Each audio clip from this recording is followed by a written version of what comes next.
You very much for joining me here on the Voice of Job Seekers. This is Mark. If you want to know more about me, you can go to voiceofjobseekers.com. That's where I live online. However, I've added a new place for you to read my writing about job scams. It's called the Job Scam Report on Substack. And that's Substack. And that is a new place for me. I just started it this past week, and it is live. It has several posts already, but you should know that I'll be talking strictly about job scams. That means that the Voice of Job Seekers will continue as normal, but you'll also get this written report if you go to the Substack site. That's markanthonydyson.substack.com. And you all know how to spell my name and all that kind of thing. But I write about job scams, and I'm writing about how to avoid them, what to do if you confront them, warning others, looking for the signs of the job scam, and all those things that are related to it. I mean, I'm finding new layers and different scams all the time in the news, and I thought I'd expand on it, at least from what I find. And as I begin to talk to people about it, I'm discovering more information and more ways to really look at how things are going, because scams are here to stay. It's a pandemic in our country. It's a pandemic, period. I shouldn't just say in the country, but period. It's a pandemic. It's something that we all need to be aware of and to avoid, because it could have long-term ramifications if you're in a job search. It could also have long-term ramifications if you are giving up money to find jobs, and you should never do that, but a lot of people are doing that. So I hope that I'll be able to inform you in a great kind of way. Again, that's markanthonydyson.substack.com. You should go there. It's going to be free for the next week, and then it'll be under a paywall in which you could subscribe and get the full amount of information that would be on there. So I hope you'll join me as I venture into finding solutions and better solutions to ones that we already currently have. At minimum, to create more awareness around job scams and inform you, educate you, and hopefully you'll avoid them any way and everywhere that you possibly can. In the meantime, this episode is with me and Beverly Jones. I'm back on her show called Jazz About Work. We're talking about job search trends and job scams. This particular segment I'm giving you on this show is about job scams. And I hope you enjoyed it. You'll find it informative, but it's a great topic of discussion that the podcasts I've been on recently, we've been talking about them, and you'll begin to hear those conversations. I begin to share those with you.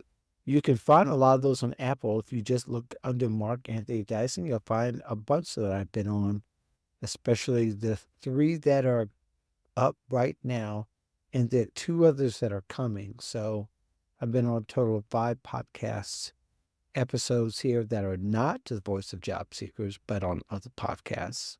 And you'll hear more about the future. In the meantime, thank you so much for joining me. If you want to know more about me again, go to thevoiceofjobseekers.com or go to my Substack at markanthonydyson.substack.com. Thank you very much. Enjoy this little short excerpt that I have for you.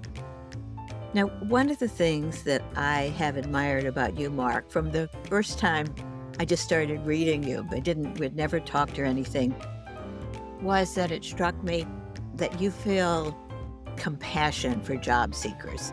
That when you're writing for them, it feels to me that it comes through that you're concerned about them, you're trying to help them be alert to problems and know that there's ways to manage them. And Lately, I've noticed that one of the things you've been doing is warning about scammers out there, that people are scamming job seekers.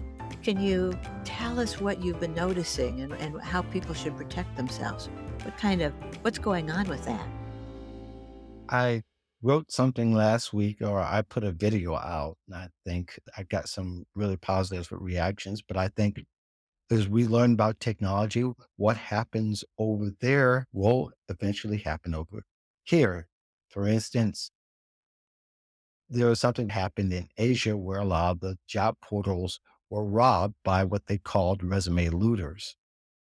And the articles have been stating how the job portals were robbed of a very sensitive job employment application information, which includes someone's phone number, someone's email address, and not just they win not only doing, but so they also win by getting their interest and then maybe, and I'm just reimagining a little bit, they have access to AI too.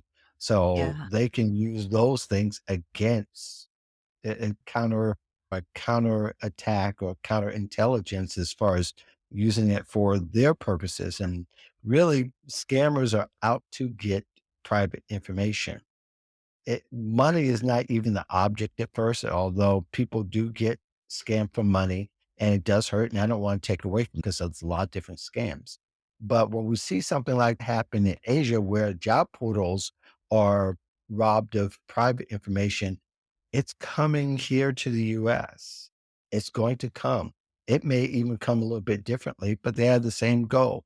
They want the privacy, private data to infringe on people's privacy, and information is good for even legitimate companies to have because that gives them an idea of what their ideal customer or the target customer is, or even for other scammers, which they can also sell to other scammers who can reuse it and the cycle continues on. There's another instance where a worker in a company, and this was on CNN recently, as well as Business Insider, where an employee thought he was talking to coworkers in another country in the UK. So it ends up he passed information to people he trusted.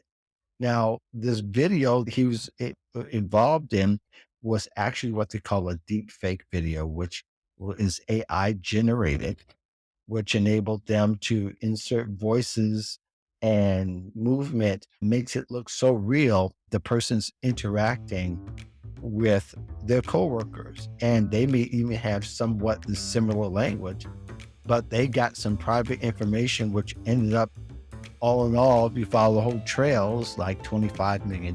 So the company, in essence, got scammed. So all to say, all those kind of things are a preview as to what to come here in the States and elsewhere where it hasn't been so prevalent yet.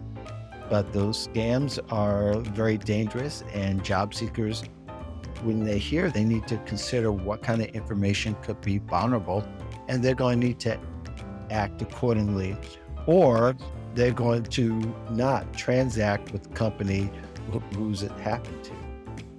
And it's really a warning, not just for job seekers, really is a warning for everyone.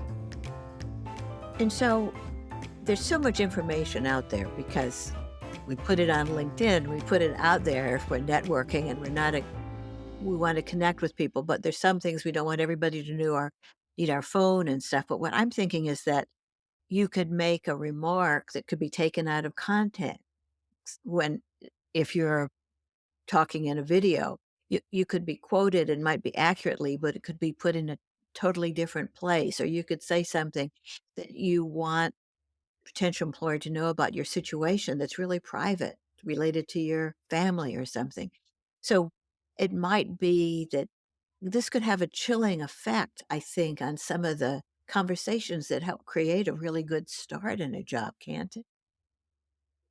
Yes, and it, or better yet, often happen is people get lured into situations where it looked real enough. And these scammers are not going to say, "Hey, we're scamming." they're going to look like the real thing as close as possible, which means could take even a familiar face. It could take a familiar voice and use it to is not even just taken out of context. It's all this really comes down to privacy and trust. Yeah. Is my information private enough? And then if I am going to trust you, I need to know you're going to take really good care of me. And companies are going to have to set themselves apart from the scammers.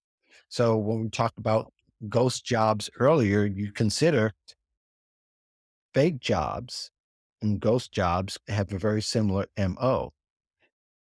If you like last year in Fortune magazine, they had a survey which their hiring managers said, "Hey, we do lie in saying we do keep job openings past its expiration date, a few months. So therefore, job seekers are applying to jobs aren't open for hire.